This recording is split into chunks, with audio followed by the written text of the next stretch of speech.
Welcome, everyone. It's really nice to be here, and thank you very much for the organising committee and Professor Deploy for inviting me here.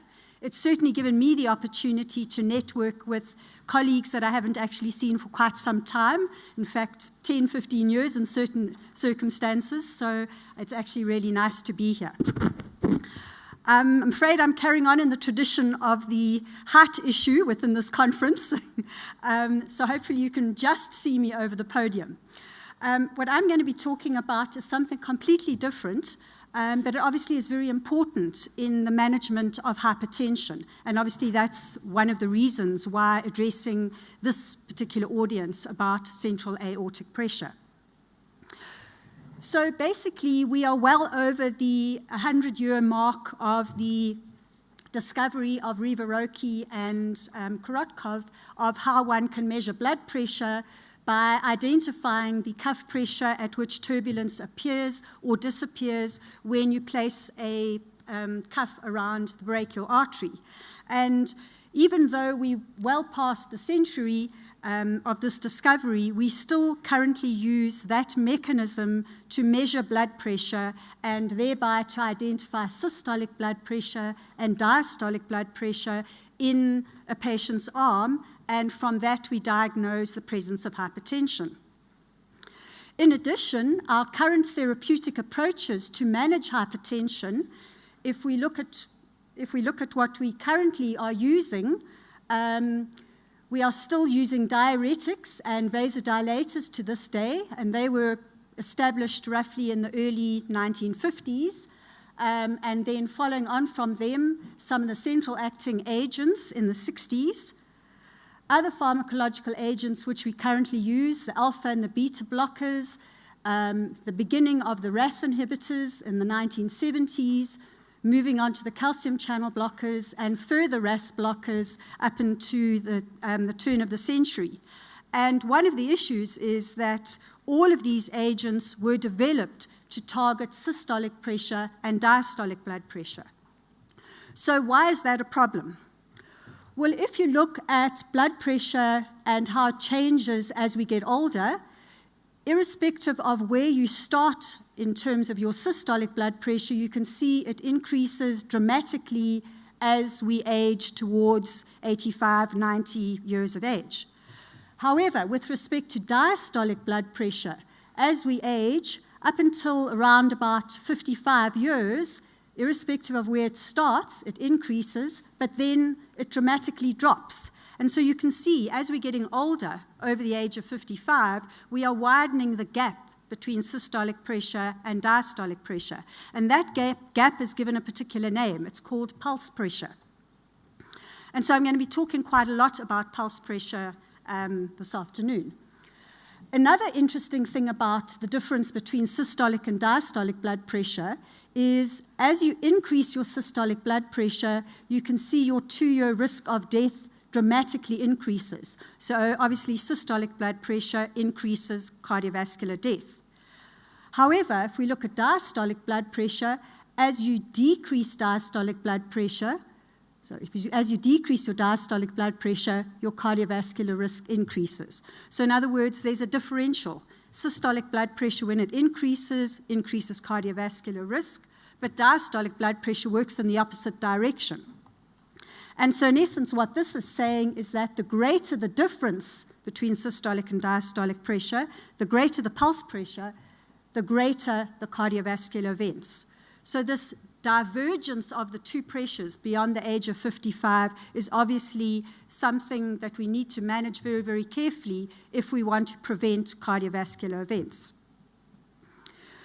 And this has been recognized in various guidelines, and in particular, if we look at the European Society of Hypertension and European Society of Cardiology guidelines published in 2013, under their table of factors other than your office brachial blood pressure, which influence a patient's prognosis and therefore can be used to help stratify their total risk of a cardiovascular event, we can see that pulse pressure is listed.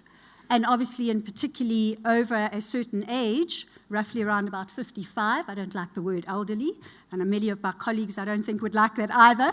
But if your pulse pressure goes above a certain value, that obviously is very important, and that adds to your risk prediction.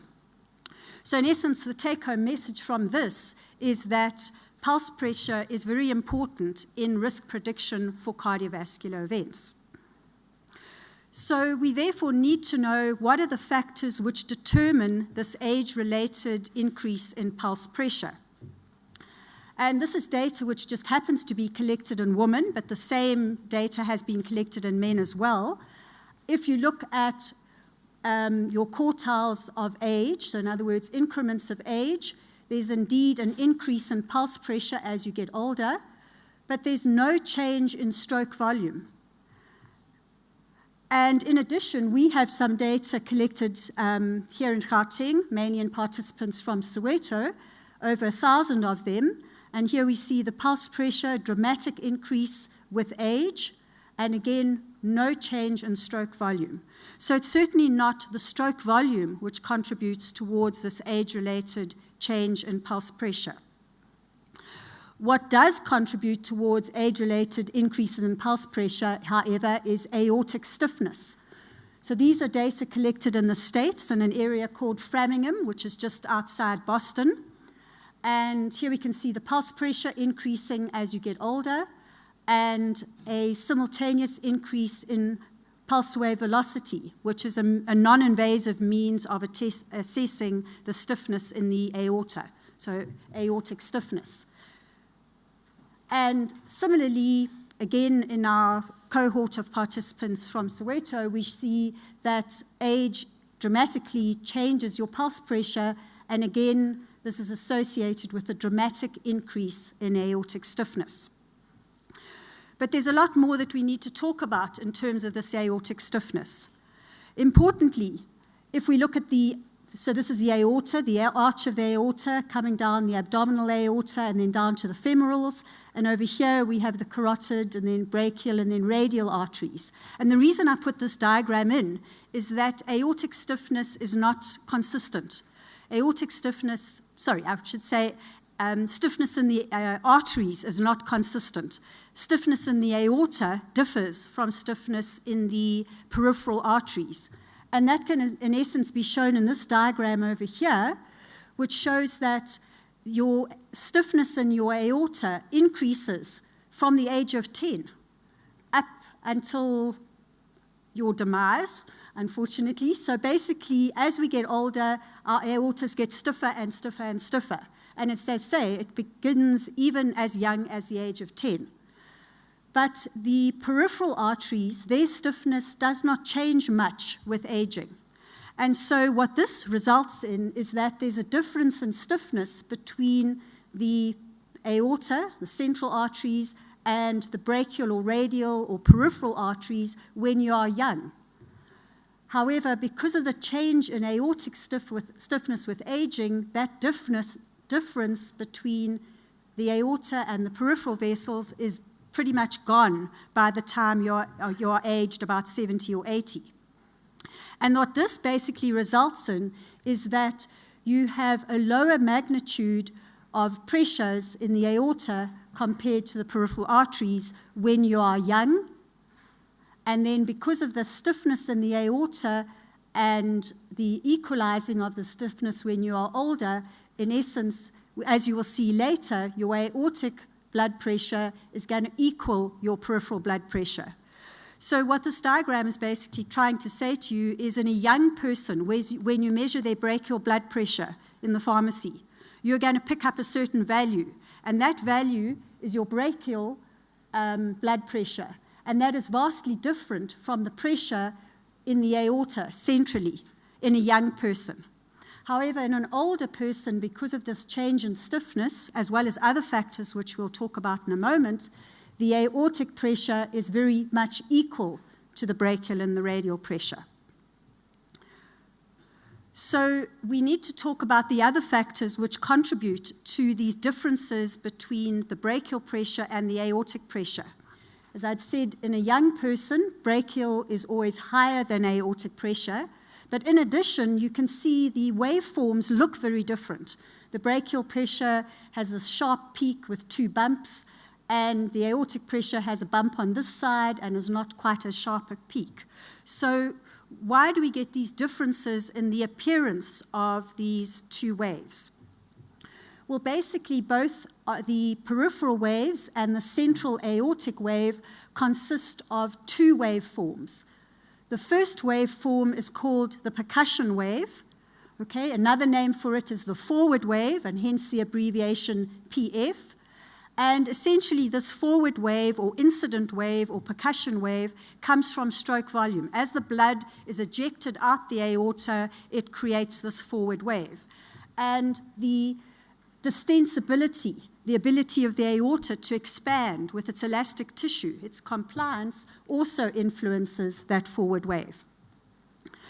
But as that forward wave travels down the aorta and it hits the walls of the various branching of the arteries, it then bounces back, and that forms what's called the tidal wave, or the backward wave, or the reflected wave, which is given the abbreviation PB. So in other words, from the heart we have an incident or forward wave, which then hits the branches and then reflects back to the heart. And so on both the peripheral waveform and the aortic waveform, we have what's called the first systolic shoulder, and that comes from the forward wave, and then the second systolic shoulder, which comes from the backward wave. And then that blip over there, I'm sure many are familiar with, that's the dicrotic notch, where the aortic valve then closes.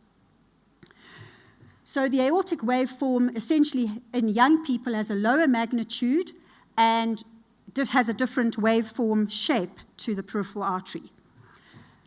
Just looking at this different shape in a little bit more detail, here we have our radial wave and our aortic wave, and then here are those 2 waves. So here's your forward wave, and here's your backward wave. And so they impose on each other to form the first and the second systolic shoulder. So the first systolic shoulder coming from the forward wave, and then the second systolic shoulder coming from the backward wave, that peak over there. So we're going to be talking about how these change with age, and obviously then ultimately whether our pharmacological agents will have any impact on these 2 waves. So here we have a nice young participant, their peripheral wave, so either radial or brachial, their aortic wave, and here we can see their backward and their forward waves. And importantly, the backward wave is only half the magnitude of the forward wave. The aortic wave is not nearly as high in magnitude as the peripheral wave. However, as we get older, we can see that the backward wave increases dramatically, whereas the forward wave only starts increasing from about the age of about 50. And so you actually get a catch-up. And in essence, in an older person, the backward wave is almost as high as the forward wave. It therefore elevates or augments the aortic wave, and so the 2 pressures, the peripheral and the aortic pressure, are very similar to each other in an older person. Okay, so basically the backward wave is of smaller magnitude than the forward wave, but is very important because it increases dramatically with age and therefore contributes towards this very, very high aortic pressure in elderly people. And this is obviously a problem because the backward wave is designed to have benefits. If we go back to our young, healthy 19-year-old, here we can see the aortic pressure. And remember, coronary blood flow occurs during diastole. Okay, your aortic flow is systole, but the actual blood flow through the coronary blood vessels to feed the heart occurs in diastole.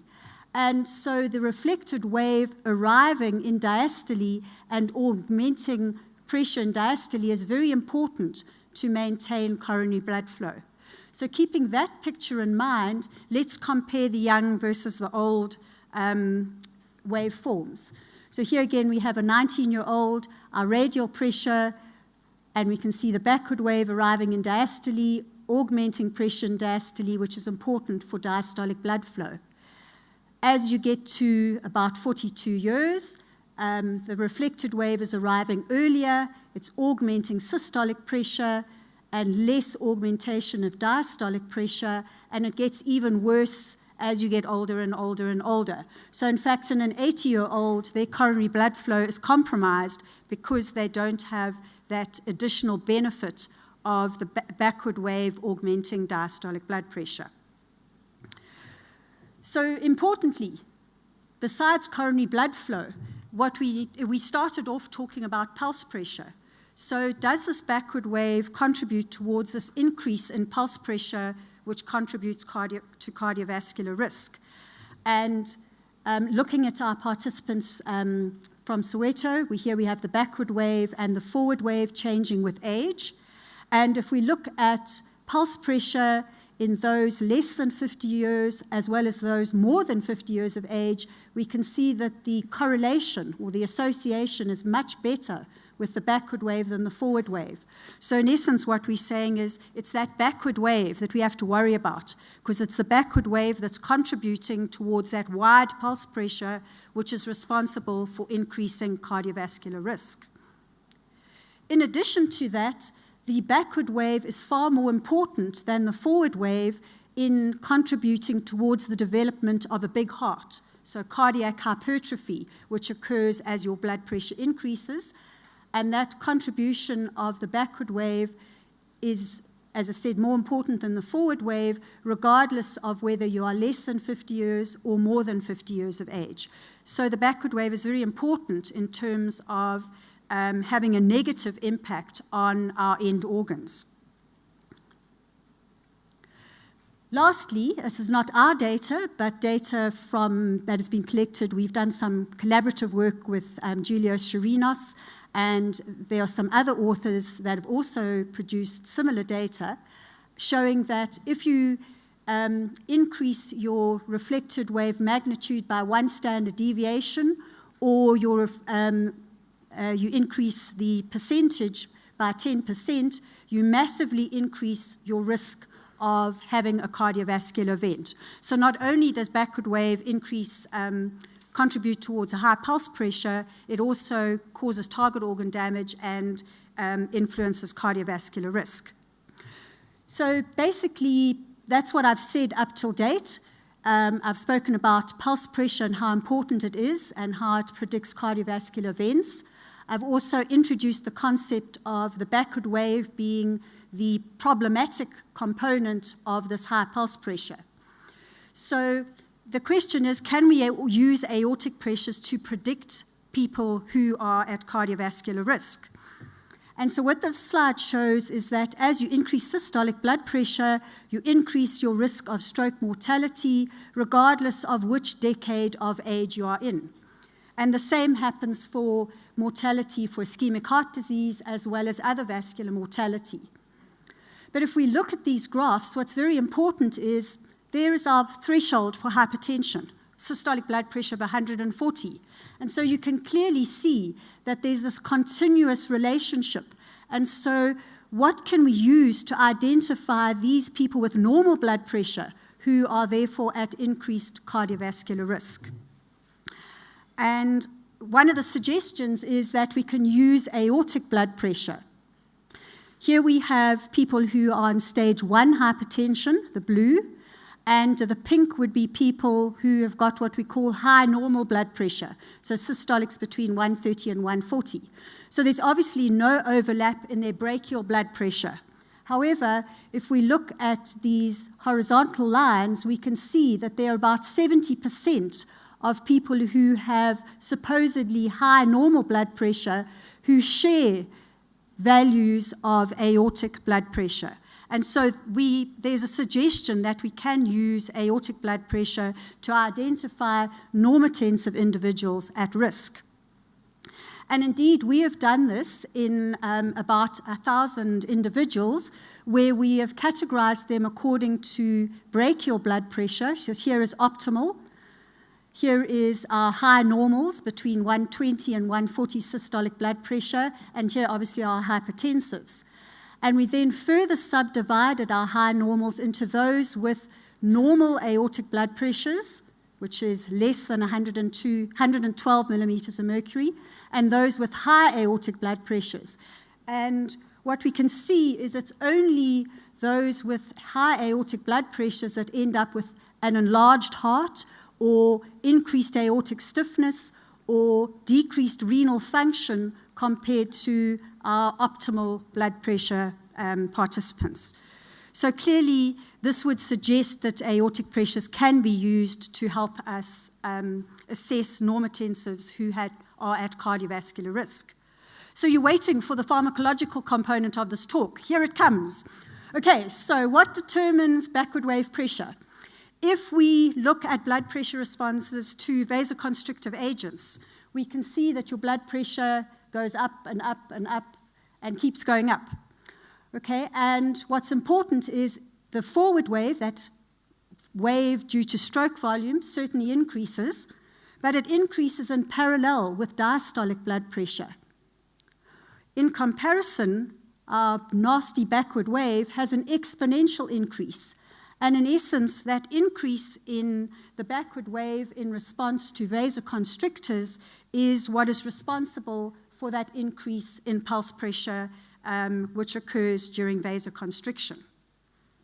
What about other vasoactive agents? If we look at nitroglycerine, which mainly alters the tone of your medium-sized arteries without influencing total peripheral resistance, although there's no impact on the brachial or the radial artery pressures, so you wouldn't pick up any changes in pressure measured on the patient in their arm, if you do look at the pressures in the aorta, the nitroglycerine dramatically drops the reflected wave.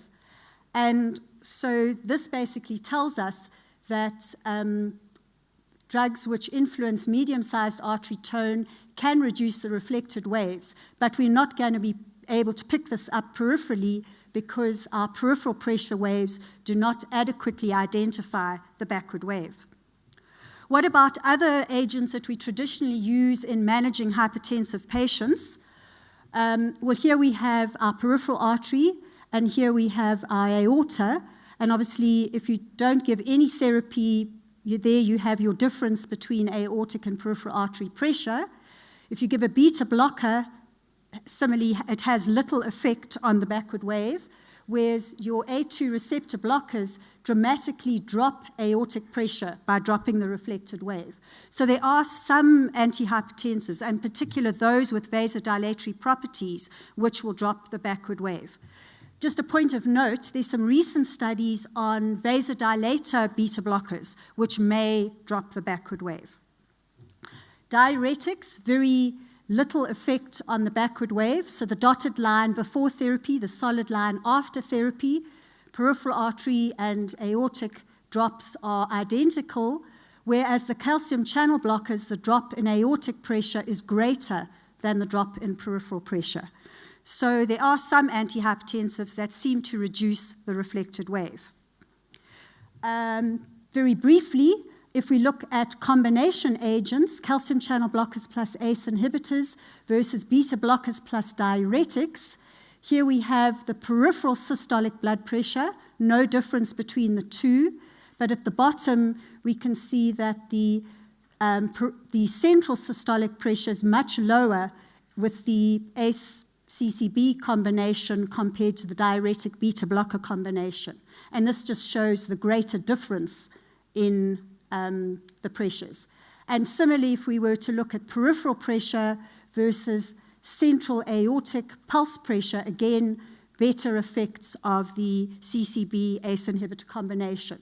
So they may well be more effective than the beta blocker diuretic combination in the management of these backward waves and aortic pressure.